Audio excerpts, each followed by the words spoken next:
எழில் சுடர் சீரியலில் நாளைக்கு ஒரு அட்டகாசமான எபிசோட் வந்திருக்கு. அதுக்கு முன்னாடி வீடியோ பிடிச்சிருந்துச்சுன்னா தயவு செஞ்சு கொஞ்சம் லைக் பண்ணிட்டு பாருங்கள் ஃப்ரெண்ட்ஸ். ஏன்னா வியூஸ் முன்னாடி மாதிரி போக மாட்டேங்குது. நீங்கள் பார்த்து சப்போர்ட் பண்ணி லைக் பண்ணிங்கன்னா எனக்கு கொஞ்சம் பேச கொஞ்சம் மோட்டிவேட்டாக இருக்கும் ஃப்ரெண்ட்ஸ். வாங்க வீடியோக்குள்ளே போகலாம்.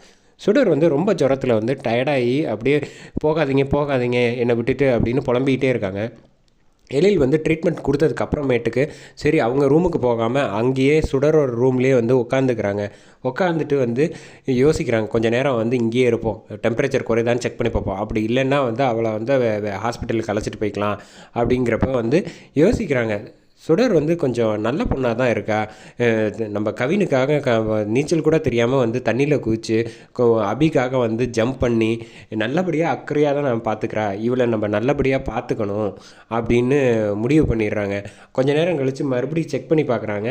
பார்த்தா டெம்பரேச்சர் ரொம்ப அதிகமாக இருக்குது. இது சரிப்பட்டு வராது அப்படின்னு சொல்லிட்டு அவரோட கிட் பேக் இருக்குல்ல, அதில் திங்ஸ் எல்லாத்தையும் பேக் பண்ணி வைக்கிறாங்க. பேக் பண்ணி வச்சுட்டு ரூமுக்கு போயிட்டு ட்ரெஸ் எல்லாம் இன் பண்ணி டக்கன் பண்ணி ஹாஸ்பிட்டல் கிளம்புறதுக்கு ரெடி ஆகிடுறாங்க. ரெடி ஆகிட்டு கிளம்பலான்ங்கிறப்ப அவங்க அம்மா கதவை தட்டுறாங்க. தட்டிட்டு என்னப்பா இந்த நேரத்தில் 12 மணிக்கு மேலே ஆகுது, இப்போ ரெடி ஆகிட்டுருக்கா, ஹாஸ்பிட்டலுக்கு கிளம்புறமா அப்படின்னோடனே, என்ன தமிழுக்கு ரொம்ப ஜுரம் அதிகமாக இருக்குது, அதனால் நான் ஹாஸ்பிட்டலுக்கு அழைச்சிட்டு போயிடுறேன் அப்படின்னோடனே, என்னப்பா சொல்கிறேன், நானும் கிளம்பி வரேன் அப்படின்னோடனே, இல்லைம்மா நீங்கள் வர வேணாம், இந்த ராத்திரியில் நான் ஜஸ்ட் இன்ஃபார்ம் பண்ணுறேன், நான் போய் அழைச்சிட்டு போய் பார்த்துக்கிறேன், நீங்கள் இங்கே வீட்லேயே இருங்க அப்படின்னோடனே, நல்லபடியாக பார்த்துக்குறேன், சரிப்பா நான் பார்த்துக்கிறேம்மா அப்படின்னு சொல்லிட்டு ரூமுக்கு போயிட்டு சுடரை தூக்குறாங்க. தூக்கிட்டு ஷோல்டரில் அப்படியே சாஞ்சிடுறாங்க முடியலன்ட்டு.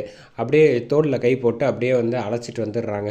படி வழியாக மெதுவாக அழைச்சிட்டு இங்கே காரில் ஏற்றிடுறாங்க. ஏற்றுனதுக்கப்புறமேட்டு காரை எடுத்துகிட்டு ஸ்டார்ட் பண்ணிடுறாங்க. இதை செல்வி பார்த்துடுறாங்க. பார்த்துட்டு மனோகரிக்கு ஃபோன் பண்ணி பார்க்குறாங்க. ஃபோன் போகலன்னொன்னே சரி போயே சொல்லிடுவோம் அப்படின்ட்டு பார்க்கிங் போயிருக்காங்க போல். அவங்கள பார்க்குறதுக்காக செல்வி வேகமாக ஓடி போயிட்டுருக்காங்க.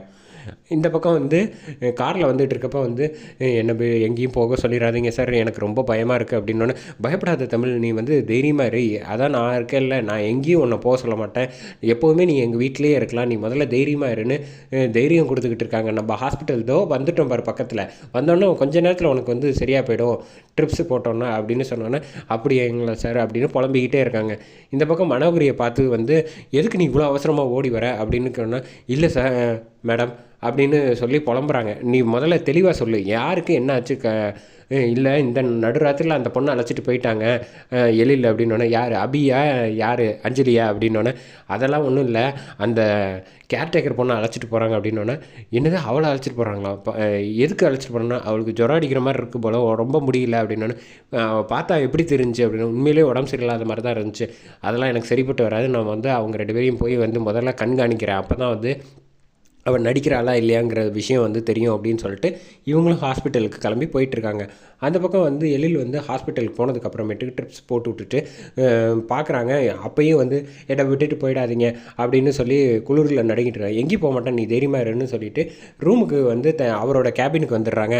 கேபினுக்கு வந்தோடனே இந்துமதி ஞாபகமாகவே இருக்காப்புல. உடனே இந்துமதி ஃபோனை எடுத்து ஃபோன் பண்ணுற மாதிரி ஃபோன் பண்ணி பேசுகிறாங்க. இந்துமதி கிட்ட பேசுகிற மாதிரியே தனக்கு தானே ஃபோனை பார்த்து ஃபோனில் பேசுகிறாங்க. இந்துமதி ஃபோட்டோவை வச்சுட்டு, இன்றைக்கி உனக்கு தெரியுமா இந்து, இன்றைக்கி நம்ம பசங்க கூட பழைய ரொம்ப வருஷம் கழித்து ட்ரிப்பு போனேன், ஜாலியாக சந்தோஷமாக விளாண்டாங்க, அதை பார்த்தோன்னே எனக்கு அவ்வளோ சந்தோஷமாக பூரிப்பாக இருந்துச்சு. அஞ்சலி தான் இது எல்லாத்துக்குமே லீடர் தெரியுமா, அவள் ஓட ஆரம்பித்தோன்னே அவளை துரத்திக்கிட்டே அவளோட ஐடியாவில் இவங்க 3 பசங்களும் பின்னாடியே போனாங்க, எனக்கு அவ்வளோ சந்தோஷமாக இருந்துச்சு.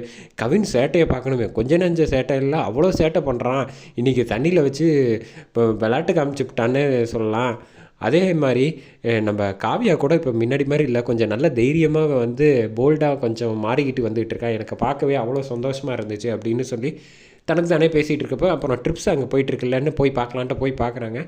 அவன் என்னை விட்டுட்டு போயிடாதீங்க, தயவு செஞ்சு என் கூடயே இருங்க அப்படின்னு பதட்டப்படுறதுனால அங்கேயே உட்காந்துடுறாங்க. நம்ம பார்த்துக்கிட்டு இருக்கப்போ மனோகரி வந்துடுறாங்க. அங்கேயே படுத்து தூங்குனதுனால எழில் எந்திரிங்க, எதுக்கு நீங்கள் இப்படி கஷ்டப்பட்டுக்கிட்டு இருக்கீங்க, அதான் நான் பார்த்துக்கிறேன்ல, நீங்கள் கிளம்புங்க அப்படின்னா, அப்படிலாம் விட்டுட்டு தமிழை விட்டுட்டு என்னால் போக முடியாது, கவினுக்காக கஷ்டப்பட்டுருக்கா, கூட இருந்து பார்த்துக்க வேண்டியது என்னோட கடமை, என்னோட பொறுப்பு அப்படின்னோடனே, உனக்கு காலையில் டியூட்டி இருக்குது, நான் இங்கே பார்த்துக்கிறேன், நீ கிளம்பு அப்படின்னோன்னு உறுதியாக சொல்கிறேன் அப்படின்னா சரின்னு சொல்லிட்டு போயிடுறாங்க. இங்கே மனோகரி அங்கே கொஞ்ச நேரம் கூட இல்லாமல் அங்கே அவங்க மட்டும் அவங்க கேபினுக்கு போயிடுறாங்க. அடுத்த நாள் காலையில் வந்தோடனே நான் எப்படி ஹாஸ்பிட்டலில் இருந்தேன்னு எந்திரிச்சு நர்ஸுக்கிட்ட கேட்டோன்னே, எழில் சார் தான் இவ்வளோ நேரம் இருந்தாங்க, அவங்க தான் நைட்டு வந்து உங்களுக்கு டெம்பரேச்சர் குறையலன்னு அழைச்சிட்டு வந்தாங்க அப்படின்னு சொன்னோன்னா, ஓ எழில் சாருக்கு வந்து நமக்காக இவ்வளோ மெனக்கெட்டு செஞ்சுருக்காரு, அவர் வந்து இப்போ நான் வெளியில் போகலாமா வீட்டுக்கு போகலாமா அப்படின்னோடனே, தாராளமாக போகலாம் உங்களுக்கு தான் சரியாயிடுச்சுல அப்படின்ட்டு வெளில வராங்க. வெளில வந்தால் வேலு வந்து அங்கே நின்று, இன்றைக்கி எவ்வளோ நாள் ஆனாலும் சரி, எவ்வளோ மணி நேரம் ஆனாலும் சரி, நான் வந்து உங்கள் டாக்டரை பார்க்காம போகவே மாட்டேன் அப்படின்னு சொல்லி சண்டை போட்டுக்கிட்டு இருக்கப்ப திரும்பி பார்க்குறாங்க. பார்த்தா சுடரவும் பார்த்துடுறாங்க, இந்த பக்கம் வேலுவும் பார்த்துடுறாங்க. வேலுவை பார்த்தோன்னே சுடர் வந்து வேகமாக தப்பிச்சு ஓடிட்டு இருக்காங்க.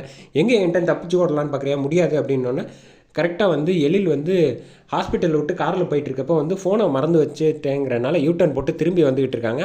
அதோட எபிசோடை வந்து அட்டகாசமாக முடிக்கிறாங்கன்னே சொல்லலாம்.